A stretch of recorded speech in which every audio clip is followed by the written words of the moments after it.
They're failing to come up with a clear plan for prosperity. The Honourable Stephen George. Well, Mr Chair, the member obviously didn't listen to my last contribution, and we went through everything that was happening, or some of the things that were happening in Northland as part of the Northland Regional Growth Strategy. And yes, I think it'll be great to get the Ngāpuhi settlement over the line in Northland, but that's the suggestion by the member that that is just the only thing that will have an impact in Northland is wrong. And actually there's 50 or 60 initiatives, and I would recommend him to do the honour to the people of Northland of actually reading the regional growth strategy that they put together rather than bagging it and saying there is no plan, because all of these regional growth strategies were put together by the relevant regions, not by government agencies or ministers. So every time the member turns up and says there is no plan, well, he's basically going to each region and saying, I don't like your plan. And you can say that, so that member can say that if he wishes, but I don't know that that will be a particularly mana-enhancing experience in each of those regions, Mr Chair. He also mentions the need for employment in parts of Auckland, South Auckland. I happen to agree with him.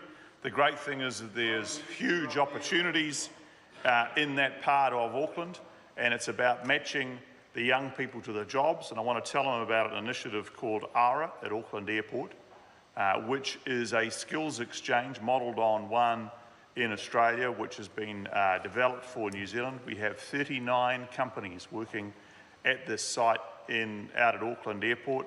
They're training people. We've got apprenticeship coordinators. We've got MSD there matching people into jobs. We've got a whole bunch of training of driver's licences, so people that need to get to and from the airport to work can actually get their driver's licences quickly in order to do so. And the whole idea of that is to help put the people into the jobs, of which there are something like 20,000 more over the next 10 years in that part of Auckland alone. So it's all about working collaboratively and locally. But Mr Chair, I wanted to note a very important part of the estimates, which is the Innovative New Zealand package, $761 million over 4 years to invest in innovation, particularly the biggest investment ever over 4 years in science, $114 million for the MB Endeavour Fund, which is the contestable mission-led fund, which is all about the sort of science that solves issues like water quality, the climate change, gas emissions and all those things.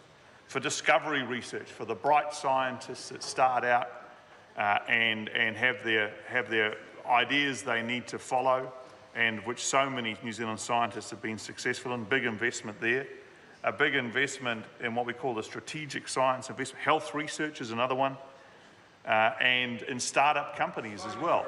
So a huge amount of investment, which Mr Cunliffe, who holds his calculator up the wrong way, is misunderstanding.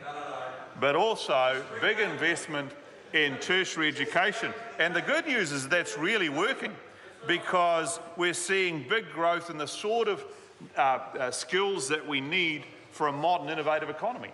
We're seeing big increases, 40-odd% in the number of engineers being trained at university, and also increases at the polytech level. We're seeing big increases in the number of ICT students being trained in software and software engineering at our universities, about a third increase over 7 years. We're seeing increases in the trades.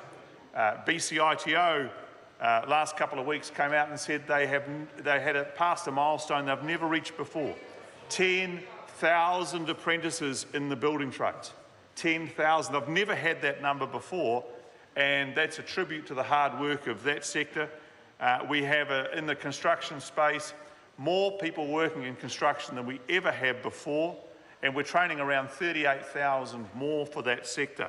And that's where the rubber really meets the road. That's where you have to sort of get away from the slogans and talk about what's actually going on and the work that's being done. And regional New Zealand and those industries that need these workers know that the work is being done. I met a senior construction executive, one of the most senior in the country, the other day, and he said, look, that stuff you're doing, the government's doing in tertiary education for engineering and for the building trades and so on, is fantastic. We've never had a level of response by the tertiary sector than we've had this time round in the construction boom that we're in today, which is the biggest this particular gentleman had seen in 40 years. That's doing the work for economic growth.